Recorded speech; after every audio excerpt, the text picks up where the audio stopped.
We've all had those really, really bad days where it seems like everything is going poorly. And I think it's important for us as Christians to look upon those sorts of events as growth experiences. I want you to seek to grow through pain. Tough times transpire. 1 Peter 4:12, it says, "Beloved, don't be surprised at the fiery trial when it comes upon you to test you, as though something strange were happening to you." Fiery trial is just part of life. Or let me put it this way. Is there anybody in here who doesn't go through difficult times? Just stand up so we can have the honor of meeting you, okay? Because you've got it going on, you know? But for the rest of us, I think that it's pretty clear that the Bible's teaching that we're all going to go through that. It may be something as small as a blister on your finger. It might be something as big as an aneurysm in your artery. It may be that you've just lost your wallet. It may be that you've just lost your business.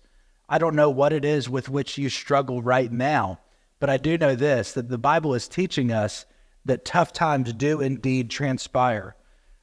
James, after pointing out that trials will definitely come, he also points out that they come at inopportune times. And I hate that about life. Tough times come at inopportune times, don't they? I just get frustrated with that. In the King James Version, it speaks of temptations. And I got into reading about this word, temptations or trials, which this same Greek word can be translated either way. It's from the Greek word parasmos, and it's where we get the word pirate. And so this idea of a pirate, it's the idea that trials come like pirates attacking us suddenly at indefinite times. And that's the first time I've ever used the word pirate from the pulpit, I think. But that is indeed where we get that word. It's the same word that's used in the Good Samaritan parable about the man attacked on the road to Jericho. And we fall into the midst of these trials and we're ambushed by them and life thumps along okay. We can kind of journey through it.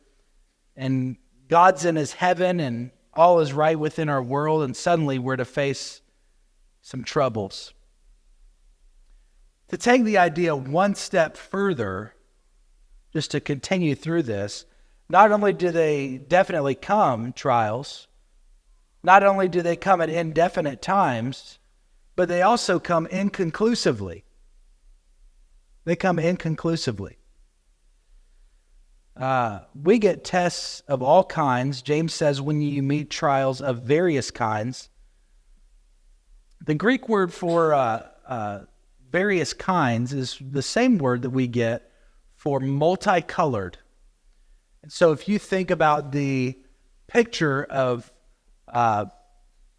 Joseph in his technicolor coat of many colors, I think about the fact that life's tests are personalized and they're synchronized.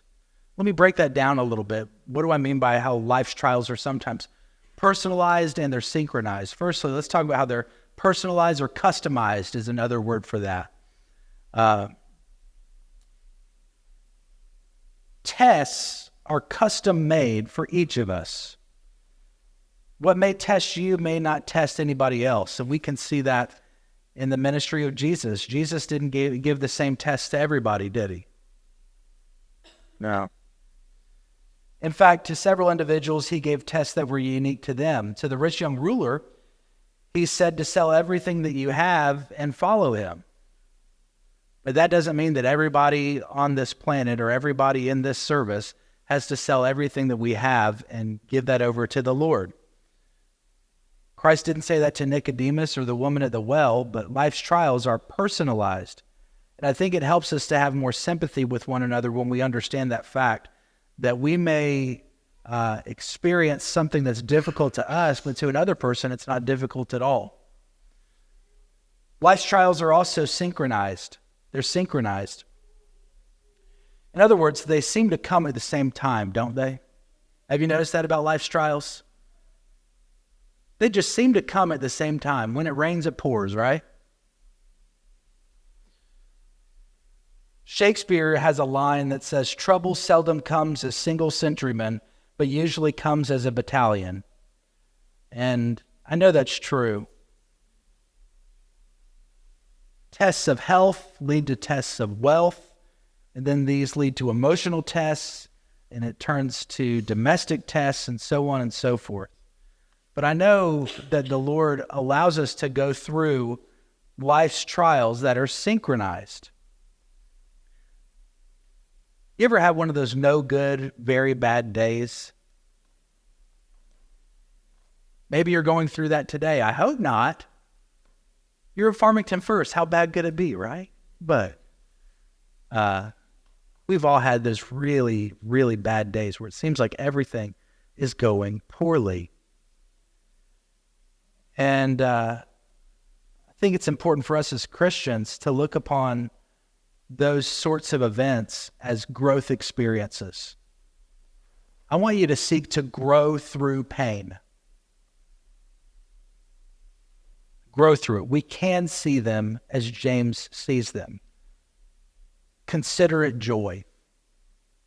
Joy. The word for joy here gives the idea of unmixed, undiluted joy. Christians are to react to life's difficult times with a sense of joy. Well, that's kind of hard for me to gather. We should consider testing as a training ground for further growth. The model we have for this sort of reaction is our Lord himself. In Hebrews 12:2, it says that, talking about Christ, who for the joy that was set before him endured the cross, despising the shame.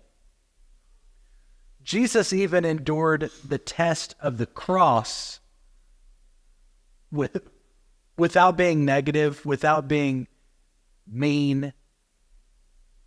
He handled it in a godly manner. How are you handling the trials that you're experiencing right now? Are you handling them by complaining about them to others nonstop? Posting about them on social media, going up to people and just pounding them about it? Are you chasing something like I mentioned before about alcohol or drugs or whatever? How are you handling this? Or are you handling it with joy?